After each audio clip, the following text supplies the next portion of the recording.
दोस्तों, एक दिन की बात है जब कर्ण मेरी बड़ी बहन रेखा दीदी से उनके कमरे में गुपचुप बातें कर रहा था। मैं उस वक्त खिड़की के छोटे से रोशनदान से छिपकर उन्हें ताक रहा था। मौका देखते ही मैंने अपने फोन के कैमरे से उनकी कुछ तस्वीरें खींच लीं। कर्ण, जो हमारे पड़ोस में रहने वाला एक नौजवान चित्रकार है, अक्सर रेखा दीदी से छिप छिप कर मिलता था। मुझे उनकी यह गुप्त मुलाकातों का राज पता चल चुका था। इसीलिए तस्वीरें लेते वक्त मैंने खास ख्याल रखा, फोन को साइलेंट पर रखा और कैमरे की आवाज को भी बंद कर दिया। उस समय मेरे पास खुद का कोई बढ़िया कैमरा फोन नहीं था, तो मैंने अपने दोस्त से उसका फोन उधार लिया था। तस्वीरें खींचने के बाद मैंने उन्हें अपने लैपटॉप में ट्रांसफर कर लिया और दोस्त के फोन से सारी तस्वीरें हटा दीं।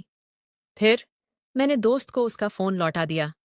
इसके बाद मैंने एक फोटो एडिटिंग टूल का इस्तेमाल करके तस्वीरों की चमक को थोड़ा बढ़ाया, ताकि रेखा दीदी और करण के चेहरे साफ तौर पर नजर आए। फिर मैंने एक रंगीन प्रिंटर से उन तस्वीरों को छाप लिया। अब मुझे बस सही वक्त का इंतजार था। मेरा इरादा था कि इन तस्वीरों को रेखा दीदी के सामने लाकर उन्हें डरा दूं और अपनी बात मनवाने के लिए मजबूर करूं। मैं ऐसी परिस्थिति का इंतजार कर रहा था जब कर्ण शहर से बाहर हो और रेखा दीदी घर में अकेली हों। मुझे डर था कि अगर रेखा दीदी को पहले ही भनक पड़ गई कि मुझे उनकी और करण की सच्चाई पता है, तो वो कर्ण को बता देंगी और दोनों मिलकर मुझसे ये तस्वीरें हटवाने की कोशिश करेंगे। इसलिए मैंने हर कदम सोच समझकर उठाया, ताकि उन्हें मेरे प्लान का जरा भी अंदाजा न हो। लगभग 2 महीने बाद वो सुनहरा मौका आ ही गया। करण एक हफ्ते के लिए अपने गांव गया था और रेखा दीदी घर पर अकेली थीं। उस दौरान मम्मी को भी कुछ दिनों के लिए गांव जाना पड़ा था और पापा अपने ऑफिस के काम से शहर से बाहर थे। अब घर में सिर्फ मैं और रेखा दीदी रह गए थे। मुझे लगा कि इससे बेहतर मौका नहीं मिलेगा और मैंने फौरन अपनी योजना पर काम शुरू कर दिया। मैंने रेखा दीदी की तस्वीरों को एक लिफाफे में डाला और उस पर उनके पति का नाम लिख दिया। मैंने ऐसा जताया जैसे ये लिफाफा डाक से आया हो। उस दिन जब मैं कॉलेज से लौटा तो लिफाफा हाथ में लेकर घर में दाखिल हुआ। मैं सीधा रसोई की ओर गया और वहां से रेखा दीदी को पुकारा। वो अपने कमरे से बाहर आईं। उस वक्त वो नीले रंग का गाउन पहने हुए थीं। उन्हें देखकर मेरे दिल की धड़कन थोड़ी तेज हो गई, लेकिन मैंने खुद को संभाला और लिफाफा उनके हाथ में थमाते हुए कहा, दीदी, ये बाहर रखा था, शायद डाक वाला छोड़ गया है। रेखा दीदी ने थोड़े आश्चर्य से लिफाफे को लिया और उसे गौर से देखने लगीं। मैं पास की कुर्सी पर बैठ गया और बोला, देखो ना दीदी, ये किसका हो सकता है? उन्होंने जवाब दिया, पता नहीं, ससुराल से तो ऐसा कुछ नहीं आता। फिर उन्होंने लिफाफा खोला और अंदर की तस्वीरें निकालीं। जैसे ही पहली तस्वीर पर उनकी नजर पड़ी, उनकी आंखें चौड़ी हो गईं और चेहरा एकदम पीला पड़ गया। वो डर से कांपने लगीं और कुछ बोल नहीं पाईं। मैंने धीरे से पूछा, क्या हुआ दीदी? सब ठीक तो है? वो चौंक कर मेरी तरफ देखीं और उदासी भरे लहजे में बोलीं, हाँ। फिर जल्दी से कहा, शायद ये उनके लिए आया है, मैं इसे संभाल लेती हूँ। ये कहते हुए वो तेजी से अपने कमरे की ओर चली गईं। उनके जाने के बाद मुझे थोड़ा सुकून मिला। मैं सोचने लगा कि अब आगे क्या होगा। रेखा दीदी ने तस्वीरें देख ली थीं और उनके चेहरे से साफ पता चल रहा था कि उन्हें गहरा धक्का लगा है। शायद वो मुझसे अपनी भावनाएं छिपाने के लिए कमरे में भाग गई थीं, लेकिन मैंने अपनी योजना को आगे बढ़ाने का फैसला कर लिया था। अब मुझे अपने इरादे को पूरा करना था। हालांकि मन में थोड़ा डर और उत्सुकता दोनों थी कि आगे क्या होने वाला है। फिर मैंने आराम से खाना खाया और अपने कमरे में जाकर बिस्तर पर लेट गया। मैंने सोचा कि रेखा दीदी को थोड़ा वक्त देना चाहिए, ताकि वो अपने आप को संभाल सकें। अगले 2 घंटों तक मैं बस यही सोचता रहा कि अब अगला कदम क्या होगा। इसके बाद मैं उठा और रेखा दीदी के कमरे के दरवाजे पर पहुंचकर हल्के से खटखटाया। अंदर से उनकी आवाज आई, क्या है? मैंने कहा, दरवाजा खोलो ना। उन्होंने पूछा, क्यों? मैंने जवाब दिया, मुझे तुमसे कुछ बात करनी है। वो थोड़ी चिढ़कर बोली, अभी मुझे तंग मत करो, मैं थक गई हूं। मैंने फिर कहा, बस 1 मिनट के लिए खोल दो। थोड़ी देर खामोशी के बाद उन्होंने दरवाजा खोला और मुझे अंदर आने दिया। वो बिस्तर पर बैठ गईं और थके हुए अंदाज में बोली, जल्दी बोलो, मेरा सिर फट रहा है, मुझे आराम करना है। मैंने चिंता जताते हुए कहा, दीदी, तबीयत खराब है क्या? उन्होंने गुस्से से कहा, मैं ठीक हूं, जो कहना है वो जल्दी कहो। मैंने कहा, मेरे फोन में कुछ तस्वीरें हैं जो मैं तुम्हें दिखाना चाहता हूं। ये सुनते ही वो सतर्क हो गईं और बोलीं, कैसी तस्वीरें? और मुझे क्यों दिखा रहे हो? मैंने हल्के से हंसते हुए कहा, अरे, पहले तो देख लो, तुम्हें अच्छी लगेंगी। उन्होंने ठंडे लहजे में कहा, मुझे कुछ नहीं देखना, तुम यहां से जाओ। तब मैंने गंभीर होकर कहा, अगर नहीं देखोगी तो बाद में अफसोस होगा। अब वो उलझन में पड़ गईं और बोलीं, क्या मतलब है तुम्हारा? ठीक है, जल्दी दिखाओ। मैं थोड़ा उत्साहित था, लेकिन नर्वस भी। मैं उनके पास गया, फोन निकाला और गैलरी खोली। रेखा दीदी स्क्रीन की तरफ ध्यान से देख रही थीं। पहली तस्वीर मम्मी की थी, जो रसोई में खाना बना रही थीं। ये देखकर उन्होंने राहत की सांस ली और फोन अपने हाथ में ले लिया। मैंने कहा, आगे की तस्वीरें देखो, बहुत शानदार हैं। वो स्क्रॉल करने लगीं। आगे मम्मी पापा की कुछ आम तस्वीरें थीं, फिर रेखा दीदी और करण की भी कुछ साधारण तस्वीरें थीं। फिर जैसे ही अगली तस्वीर आई, जिसमें वो और करण करीब खड़े थे, उनकी आंखें फैल गईं और वो घबराकर मेरी ओर देखने लगीं। मैंने इशारे से उन्हें अगली तस्वीर देखने को कहा। अगली तस्वीर में वो और करण एक दूसरे को गले लगाए हुए थे। ये देखते ही वो गुस्से में मेरे पास आईं और बोलीं, बदमाश, ये तस्वीरें तुमने कहाँ से लीं? मैंने तेजी से फोन उनके हाथ से छीन लिया। उन्होंने फोन वापस लेने की कोशिश की, लेकिन मैंने उसे अपनी जेब में डाल लिया। वो गुस्से से चीखीं, बेशर्म, ये तस्वीरें कहाँ से लाया? जल्दी बता। मैंने शांति से कहा, मैंने खुद खींची हैं। ये सुनकर वो हक्की बक्की रह गईं और बोलीं, कब? कहाँ? कैसे? मैंने शांत लहजे में बताया, मुझे तुम्हारे और करण के बारे में सब पता है। ये तस्वीरें मैंने गोदाम की खिड़की से खींची हैं। ये सुनते ही वो समझ नहीं पाईं कि क्या करें और फूट फूट कर रोने लगीं। मेरा सब कुछ खत्म हो गया, मेरी जिंदगी बर्बाद हो गई। वो बड़बड़ाते हुए बिस्तर पर ढह गईं और तकिए में मुंह छिपाकर जोर जोर से रोने लगीं। मैं चुपचाप बिस्तर के किनारे बैठ गया और उन्हें देखता रहा। वो वहीं पड़ी सुबक रही थीं। उनका नीला गाउन उनके शरीर से चिपक गया था, जिससे उनकी शक्ल साफ दिख रही थी। कुछ देर बाद, जब उनका रोना थोड़ा कम हुआ, मैंने उनके कंधे पर हाथ रखा और कहा, दीदी, अब बस करो, उठो। लेकिन वो रोती रहीं। थोड़ी देर बाद मैंने फिर कहा, दीदी, मैं ये तस्वीरें किसी को नहीं दिखाऊंगा, मुझ पर यकीन करो। ये सुनकर उन्होंने धीरे से सिर उठाया और मेरी ओर देखा। उनके चेहरे पर गुस्सा साफ दिख रहा था। मैंने कहा, जैसी हो वैसी ही देख रहा हूं। वो तिलमिलाकर बोली, क्या मतलब है तेरा? मैंने कहा, जिस तरह तुम करण के साथ रहती हो, उसी की बात कर रहा हूं। उन्होंने गुस्से से कहा, तू मुझसे ऐसी बेहुदा बातें कैसे कर सकता है? मैं तेरी दीदी हूं। मैंने शांत स्वर में कहा, क्या ये बात गलत है? वो झल्लाकर बोली, करण के साथ जो होता है वो अलग है, लेकिन तू मेरा भाई है, तुझे ऐसा नहीं कहना चाहिए।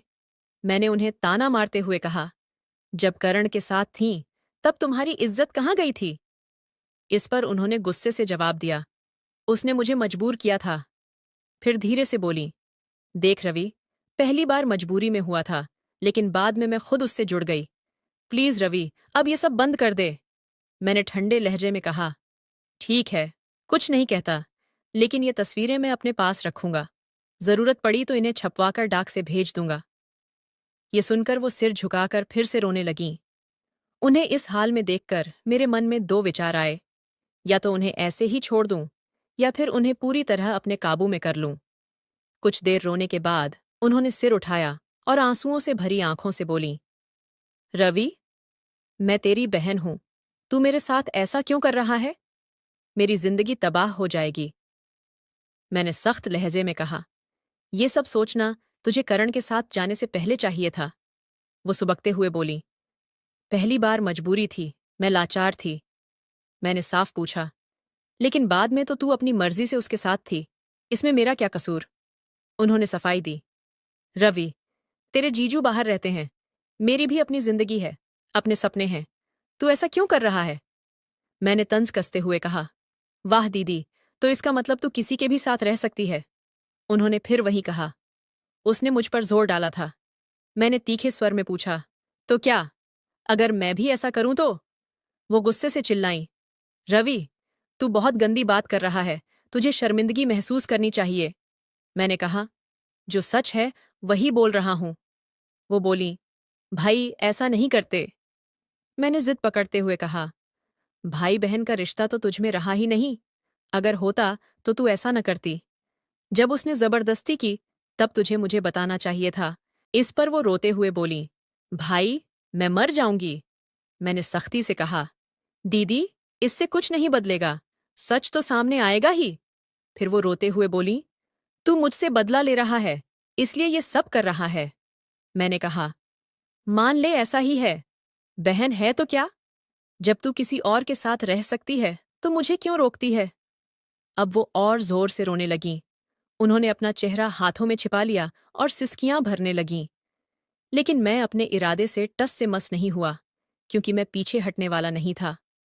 करीब 20 मिनट बाद उन्होंने रोना बंद किया और मेरी तरफ देखते हुए बोली, तू सचमुच मुझसे वो मांग रहा है जो अनमोल है?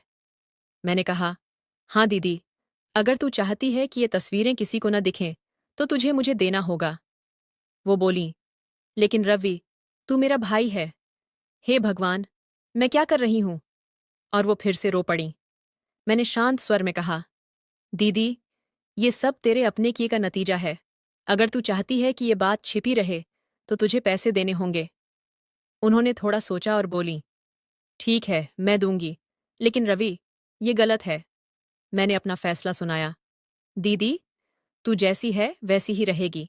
मुझे बस करण के साथ तुझे देखकर गुस्सा आता था, लेकिन अब जो मैं चाहता हूं वही होगा। उन्होंने समझाने के लहजे में कहा, रवि, जवानी में कुछ ख्याल आना स्वाभाविक है, लेकिन ऐसा करना ठीक नहीं। मैंने ठंडे स्वर में कहा, मुझे कोई फर्क नहीं पड़ता। पहले ये तेरी मर्जी के खिलाफ था, लेकिन अब नहीं है। वो गुस्से से बोली, तू मेरा भाई है, ऐसी बातें कैसे कर सकता है? मैंने थोड़ा तेज आवाज में कहा, जैसे तूने करण के साथ किया, पहले मना किया, फिर खुद मान गई। मतलब तुझे सब पता था? अब वो थोड़ा संभल चुकी थीं। उनकी बातों में रुकावट थी, लेकिन लग रहा था कि उन्होंने सच को स्वीकार कर लिया है। मैंने हल्की मुस्कान के साथ कहा, हाँ, मुझे शुरू से सब पता था। वो शक भरी नजरों से बोली, मतलब तू शुरू से मेरे पीछे पड़ा था? मैंने कहा, कुछ ऐसा ही समझ ले, और ये तस्वीरें मेरे पास सबूत की तरह रहेंगी। अगर तुझे लगता है कि मैं इन्हें तुझे दे दूंगा तो ये भूल मत करना। वो घबराकर बोली, प्लीज रवि, इन्हें जीजू को मत भेजना। मैंने पूछा, तो तैयार है ना? उन्होंने हार मानते हुए कहा, मेरे पास और कोई चारा है क्या? मैंने कहा, बिल्कुल नहीं, तुझे तैयार होना ही पड़ेगा। फिर मैंने धीरे से उनका हाथ अपने हाथ में लिया। उन्होंने मेरे हाथ की ओर देखा, फिर मेरी आंखों में देखा। हम दोनों एक दूसरे को घूर रहे थे। उनकी आंखें लाल थीं और चेहरा सूझा हुआ था, लेकिन वो मुझे हमेशा की तरह आकर्षक लग रही थीं। थोड़ी देर की चुप्पी के बाद उन्होंने मेरे हाथ पर अपना हाथ रखा और बोलीं, रवि, मैं तैयार हूं, लेकिन मुझे थोड़ा वक्त चाहिए। ये कोई छोटी बात नहीं है। मैं इसके लिए अभी तैयार नहीं हूं। मुझे थोड़ा समय दे, मैं बहुत थक गई हूं। उनकी बात सुनकर मैं सोच में पड़ गया। फिर सोचा, उन्होंने हाँ तो कह ही दी है। अगर उन्हें थोड़ा आराम करने दूं, तो क्या बिगड़ जाएगा? इससे वो मानसिक रूप से तैयार भी हो जाएंगी। मैंने कहा, ठीक है दीदी, तुम आराम कर लो। मैं 2 घंटे बाद आता हूं, लेकिन तब कोई बहाना नहीं चलेगा। फिर वो करवट लेकर तकिए में मुंह छिपा ली। मैं चुपचाप कमरे से बाहर निकल गया। बाहर आते ही मैं खुशी से उछल पड़ा। मेरा मकसद पूरा हो गया था। तभी उनके कमरे से आवाज आई, रवि, रुक जा। मैंने मुड़कर पूछा, क्या हुआ दीदी? वो बोली, इन तस्वीरों का क्या करेगा? मैंने हंसते हुए कहा, पहले सब ठीक से हो जाए, फिर मैं खुद इन्हें डिलीट कर दूंगा। वो बोली, कोई देख लेगा तो? मैंने कहा, कोई नहीं देखेगा। मैंने इन्हें अच्छे से छिपाया है, तुम फिक्र मत करो। उन्हें ये भरोसा देकर मैं बाहर निकल गया। फिर मैं अपने कमरे में गया और बिस्तर पर लेटकर सोचने लगा कि रेखा दीदी को कैसे संभालना है। करीब 1.5 घंटे बाद मैं उठा, नहाया और आरामदायक कपड़े पहन लिए, एक ढीली टी शर्ट और शॉर्ट्स। फिर मैं उनके कमरे की ओर बढ़ा। दरवाज़ा बंद था। मैंने हल्के से धक्का दिया और अंदर चला गया। अंदर जाकर मैंने देखा कि रेखा दीदी बिस्तर पर लेटी थीं। उनकी आंखें बंद थीं, लेकिन वो सोई नहीं थीं। वो मेरा इंतजार कर रही थीं। मैंने धीमे स्वर में कहा, रेखा दीदी। उन्होंने आंखें नहीं खोलीं, लेकिन जवाब दिया, क्या है? मैंने पूछा, आंखें बंद करके क्यों लेटी हो? वो बोलीं, तो क्या करूं? तुझे मुझसे बात जो करनी है। मैंने कहा, हाँ, लेकिन आंखें बंद होंगी तो कैसे बात होगी? वो बोलीं, क्या मेरी आंखों से बात करेगा? मैंने कहा, नहीं, पर मेरी बात पूरी होने से पहले वो बोलीं, देख रवि, वक्त मत बर्बाद कर, इसलिए तो मैं यहां तैयार होकर लेटी हूं। मैंने हिचकते हुए कहा, दीदी, ये सब सही नहीं लग रहा। वो बोलीं, तुझे नहीं लग रहा होगा, लेकिन मुझे अब सब समझ आ गया है। ये सब तेरी वजह से हुआ है। मैंने पूछा, क्या अब तुम तैयार हो? उन्होंने कहा, नहीं, लेकिन मेरे पास और रास्ता क्या है? इसीलिए तू इससे कुछ सबक ले ले। लेकिन याद रख, तू मेरा भाई है। मैं तेरे साथ ऐसा नहीं सोच सकती। मैंने कहा, पहले भी तूने ऐसा ही कहा था, लेकिन बाद में तूने खुद माना ना। वो बोली, वो दूसरी बात थी, लेकिन तू मेरा भाई है। मैंने सोचा और कहा, ठीक है दीदी, अगर तुझे ठीक नहीं लगता तो छोड़ दे। मैं फिर कभी इस बारे में नहीं बोलूंगा। लेकिन अगर तू कोशिश करेगी तो शायद तुझे भी अच्छा लगे। इस पर वो चुप रहीं। मैं उन्हें मनाने की कोशिश करता रहा। तो दोस्तों, ये थी हमारी आज की कहानी। आपको ये कैसी लगी? कमेंट में ज़रूर बताएं। अगर पसंद आई हो तो लाइक करें और अपने दोस्तों के साथ शेयर करें। ऐसी ही रोमांचक कहानियों के लिए हमारे चैनल को सब्सक्राइब करें और बेल आइकन दबाना न भूलें ताकि आप कोई भी कहानी मिस न करें।